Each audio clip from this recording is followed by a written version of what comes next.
Hello friend, मैं रामजी श्रीवास्तव आज आपके बीच यूपीपीसीएस 2020 में आए हुए हिंदी के कुल 20 प्रश्नों को सॉल्व कराने के लिए आया हूं। जैसा कि आपको पता हो कि यूपीपीसीएस में 2 पेपर होते हैं। एक पेपर आपको सामान्य अध्ययन का मिलता है और दूसरा पेपर आपका सीसेट का होता है। तो सीसेट पोर्शन के हमने आपको इसके पहले के रीजनिंग के और मैथ के क्वेश्चन को आपको हमने सॉल्व करा दिया था और मैथ और रीजनिंग से कुल आपके 40 प्रश्न आए थे। और अगर मैं हिंदी की बात करता हूं तो 20 प्रश्न आपके हिंदी विषय से आए थे। तो कुल मिलाकर के अगर आप देखेंगे तो 60 प्रश्न तो केवल मैथ, रीजनिंग और हिंदी से आए हुए थे, जो कि बहुत ही इंपॉर्टेंट है। आप समझ सकते हैं कि 100 में से 60 नंबर और आपको केवल इसमें क्वालिफाइंग करना है इस विषय में, इसकी कोई मेरिट नहीं बनती है। और सीसेट पोर्शन को केवल आपको क्वालिफाइंग करना है। और अगर आप केवल मैथ के, रीजनिंग के और जीएस के ही मैथ, रीजनिंग और हिंदी के ही प्रश्नों को सॉल्व कर लेते हैं तो अन्य आपके 40 प्रश्नों को चाहे आप सॉल्व हल करें या ना करें, आपका सिलेक्शन इसमें मतलब क्वालिफाइंग आप कर सकते हैं। तो चलिए आज की मैं शुरुआत करता हूं आपके हिंदी विषय की, और जो कि यूपीपीसीएस सीसेट पोर्शन में आया हुआ था उसकी प्रश्न नंबर पहले से और 5वें तक। तो सबसे पहले आपको देखना है कि एक क्वेश्चन 1 से लेकर के जो 5 तक का जो आपका प्रश्न था वह एक गद्यांश दिया गया था और उस गद्यांश पर आधारित आपको 5 प्रश्न दिए गए थे और उन 5 प्रश्नों में से आपको उत्तर उसी में से छांट करके निकालना था। तो सबसे पहले मैं गद्यांश को एक बार आपके सामने पढ़ दे रहा हूं कि गद्यांश था क्या। गद्यांश में दिया गया था कि धर्म मनुष्य के भीतर निहित देवत्व का विकास करता है। धर्म न तो पुस्तकों में है और न ही धार्मिक सिद्धांतों में, वह केवल अनुभूति में ही निवास करता है।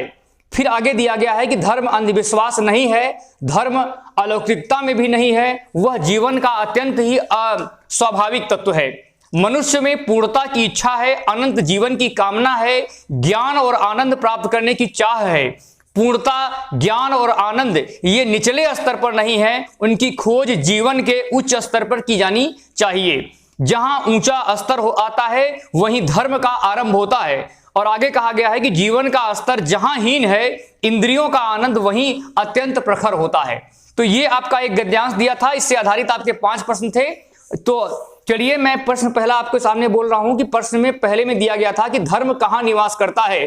तो आप देखेंगे कि जो ऊपरी लाइन आपकी दी गई है कि धर्म जो है वो निवास करता है, धर्म कहां निवास करता है, आपके सामने 4 विकल्प था। पहला विकल्प था आपका समाज में, दूसरा विकल्प था आपका राष्ट्र में, तीसरा विकल्प था आपका अनुभूति में और चौथे विकल्प में दिया था कि उपयुक्त में से कोई भी नहीं। तो आप देखेंगे कि जब आप पूरे पैराग्राफ को ध्यानपूर्वक पढ़ेंगे तो आपको समझ में आ जाएगा कि धर्म कहां निवास करता है। आपका विकल्प नंबर तीसरा जो जिसमें कि सी दिया गया है अनुभूति में, वही आपका सही होगा। दूसरे प्रश्न में आपका दिया गया है कि जीवन के उच्च स्तर पर पहुंचने के लिए किन तत्वों की आवश्यकता होती है।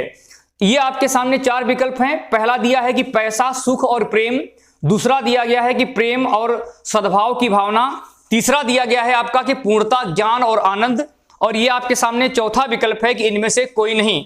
तो आप देखेंगे कि पूर्णता, ज्ञान और आनंद जो विकल्प नंबर सी में आपका दिया है वही सही है। और पैसेज में आप देखेंगे तो एकदम आपको पैसेज में एकदम लाइन टू लाइन आपको इसमें मिल जाएगा।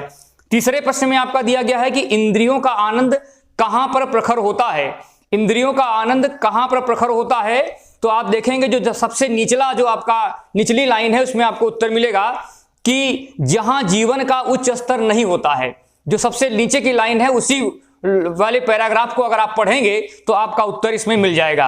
आपके सामने 4 विकल्प थे। पहला था जहां अच्छाइयां हो, दूसरा था जहां जीवन का उच्च स्तर नहीं हो, तीसरा था स्वर्ग में और चौथा था नरक में। तो आप देखेंगे कि विकल्प नंबर बी वाला जो है वही आपका एकदम सही है।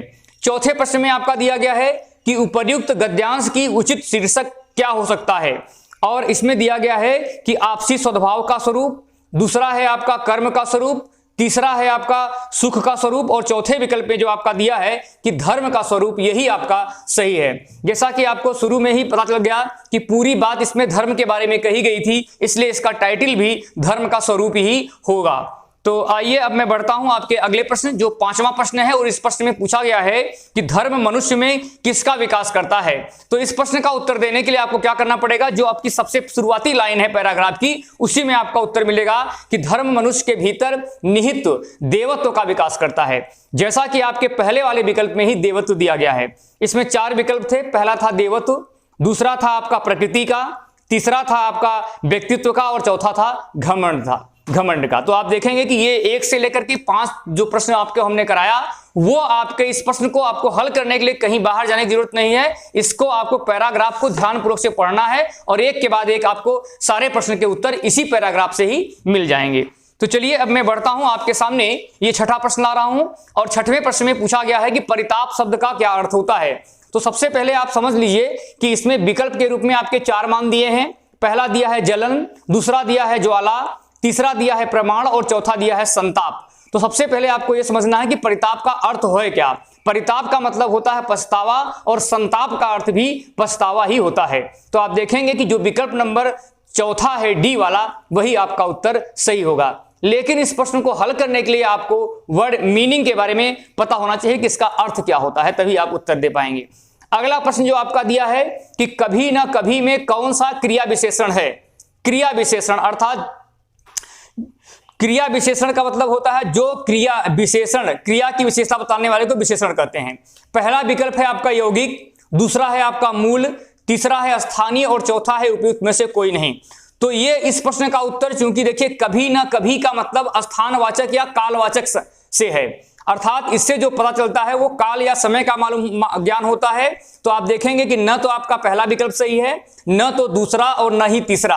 आप देखेंगे कि इसमें आपका उपयुक्त में से कोई नहीं सही है, क्योंकि स्थानवाचक जो होता है, क्रिया विशेषण जो है वो कभी ना कभी शब्द जो है वो जो स्थानवाचक के लिए कहा जाएगा, जो कि विकल्प में आपका ऐसा कोई भी विकल्प नहीं दिया है। इसलिए आप देखेंगे कि आपका जो विकल्प नंबर डी वाला है वही सही होगा। चलिए अब मैं बढ़ता हूं आपके 8वें प्रश्न की तरफ और इस प्रश्न में दिया गया है कि निम्नलिखित में विवृत स्वर क्या है। ये आपके सामने 4 विकल्प हैं। पहला है बड़ी ई, दूसरा है अ, तीसरा है आपका बड़ा ऊ और चौथा है आपका ओ। तो आप देखेंगे कि इस प्रश्न को हल करने के लिए आपको वर्णमाला जो हिंदी की हमने जो है अपने YouTube क्लास में 1 से लेकर के कई क्लासें आपको हमने कम से कम 10 से 12 क्लास आपकी जा चुकी है और बीच बीच में हमने आपको टेस्ट भी कराया है और हर क्लास की समाप्ति के पश्चात हमने आप लोगों को प्रैक्टिस क्वेश्चन भी दिया है। आप देखेंगे कि सेम टू सेम आपका सवाल ये मिल जाएगा। और तो आप देखेंगे कि जो बड़ी ई है वो तो संवृत्त ध्वनि है, बड़ा ऊ और बड़ी ई दोनों ही संवृत्त ध्वनियां हैं और ओ की जो मात्रा है वह अर्धविवृत्त में आता है। तो आपका जो विकल्प बी वाला है अ, वही आपका विवृत्त में आएगा, विवृत्त स्वर है। तो आप देखेंगे कि जो 8वां प्रश्न है उसका दूसरा विकल्प जो बी वाला है अ, वही आपका सही है। तो चलिए आगे बढ़ता हूं और आपके सामने ये 9वां प्रश्न है। इसमें पूछा जा रहा है कि निम्न में से कौन सा वाक्य विरामादि चिन्ह की दृष्टि से शुद्ध है।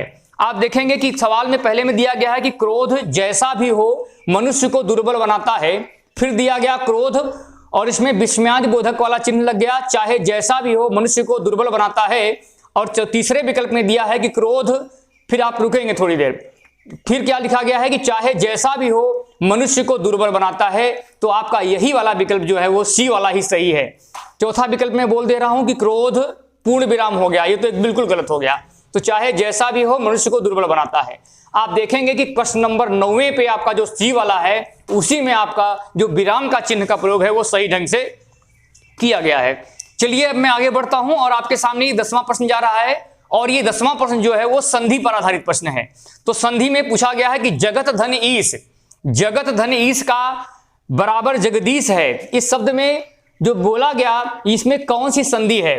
पहला है आपका विसर्ग संधि, दूसरा है स्वर संधि, तीसरा है आपका व्यंजन संधि और चौथा विकल्प जो है इनमें से कोई नहीं। तो आप देखेंगे कि जगत त और त का ट्रांसफर द में हो गया, अर्थात ये क्या हो गया, ये आपका व्यंजन संधि है, क्योंकि त जो है वो क्या है, त को आप समझिए, त जो है वो व्यंजन है। तो आप देखेंगे कि जो विकल्प नंबर तीसरा जो आपका सी दिया है वही आपका सही होगा, क्योंकि इसमें पहले वर्ण का परिवर्तन तीसरे वर्ग में हो जाता है, इसीलिए त का परिवर्तन द में हो गया और आपका जो मान हुआ वो जगत धन ईश मिलकर के जगदीश हुआ है। तो ये व्यंजन संधि है। चलिए मैं आगे बढ़ता हूं और ये आपके सामने 11वां प्रश्न दिया जा रहा है। इस प्रश्न में पूछा गया है कि निम्नलिखित में से काम शब्द के लिए कौन सा शब्द प्रयुक्त नहीं होगा। अब आपको ध्यान देना है, नहीं का ध्यान देना है। और आपके सामने 4 विकल्प थे। पहला विकल्प था कामना, कामना का मतलब इच्छा होता है, काम होता है, कामना है, कार्य है, इच्छा है, ये तीनों इनका मतलब होंगे, लेकिन काम का मतलब स्वभाव से नहीं होता है। तो आप देखेंगे कि जो आपका विकल्प नंबर सी है वही आपका अलग है। चलिए मैं आगे बढ़ता हूं और आपके सामने ये अब 12वां प्रश्न जा रहा है। इस 12वें प्रश्न में पूछा गया है कि मसृण शब्द का विलोम क्या है। तो सबसे पहले आपको यह बात समझनी होगी कि मसृण का मतलब होता क्या है। मसृण का मतलब होता है चिकनाहट से या चिकना से। तो आप देखेंगे कि आपके सामने 4 विकल्प थे। पहला था सुकुमार, दूसरा था चिक्कड़, तीसरा था रुक्ष और चौथा था असृण। तो आप देखेंगे कि चिकना का विलोम मसृण का चूंकि मतलब चिकना होता है इसलिए रुक्ष, इसका आपका 12वें का सी जो विकल्प है वही आपका सही है। फिर आगे बढ़ता हूं और 13वां प्रश्न आपके सामने आ रहा है। इस प्रश्न में पूछा गया है कि यथाशक्ति शब्द में कौन सा समास है। पहला विकल्प है आपका कर्मधारय, दूसरा विकल्प है आपका बहुब्रीहि, तीसरा है आपका अव्ययी भाव और चौथा है द्विगु। तो याद रखिएगा जहां पर यथा हो अनु आदि शब्द लगे होते हैं वो शब्द आपके अव्ययी भाव समास होते हैं। और अव्ययी भाव समास में जब अर्थ निकलता है तो दूसरे का अर्थ पहले और पहले शब्द का अर्थ बाद में निकलता है। और इसमें जो होता है वो पहला पद प्रधान होता है और दूसरा पद निम्न होता है। तो आप देखेंगे कि यथाशक्ति शब्द में अव्ययी भाव समास है जो कि आपके विकल्प नंबर 3 में दिख रहा है। चलिए आपके 13 प्रश्न तक कंप्लीट हो चुके हैं। जैसा कि आपको पता है कि हम आपको आज सीसेट पोर्शन के हिंदी में यूपीपीसीएस 2020 में सीसेट पोर्शन के हिंदी में पूछे गए प्रश्नों को आपको सॉल्व करा रहे हैं। 13 प्रश्न तक आप कंप्लीट कर चुके हैं। अब मैं आपके सामने 14वां प्रश्न लेके आया हूं और सवाल में दिया गया है कि 8 कनौजिया 9 चूल्हे, इस लोकोक्ति का क्या अर्थ होगा। सवाल में विकल्प आपके 4 हैं। पहला है कि अधिक व्यक्ति होने से काम बिगड़ना, दूसरा है अलगाव की स्थिति, तीसरा है आपका खराब खाना बनाना और चौथा है आवश्यकता से अधिक सामान का होना। 8 कनौजिया 9 चूल्हे का हमारे समझ से अर्थ जो होगा वह अलगाव की स्थिति के बारे में है। तो आप देखेंगे कि 14वें का विकल्प नंबर जो बी है वही आपका सही होगा। क्वेश्चन नंबर अब आपके सामने 15वां जा रहा है और इस प्रश्न में पूछा गया है कि जिस मूल शब्द में विकार होने से क्रिया बनती है, याद रखिएगा जिस मूल शब्द में विकार होने से क्रिया बनती है उसे हम क्या कहते हैं। तो आप देखेंगे कि आपके सामने 4 विकल्प हैं। पहला है सर्वनाम, दूसरा है विशेषण, तीसरा है धातु और चौथा है प्रत्यय। तो आप देखेंगे कि इसमें आपका धातु जो है वो सही है, मूल धातु ही। तो तीसरे का जो विकल्प आपका 15वें का सी है वही आपका सही है। फिर अगला प्रश्न जो है वो आपका अर्थ वाला आ गया कि समवाय शब्द है। 16वां प्रश्न आपके सामने जा रहा है। इस प्रश्न में पूछा गया है कि समवाय एक शब्द है उसका क्या अर्थ होगा। तो आप देखेंगे कि इसमें 4 विकल्प हैं। पहला है समूह, दूसरा है समवयस्क, तीसरा है आपका अच्छा समय और चौथा दिया गया है कि समान वायु। तो आप देखेंगे कि समवाय शब्द का अर्थ जो है वो समूह से होता है। तो आप देखेंगे कि 16वें का जो पहला विकल्प ए वाला है वही आपका सही है।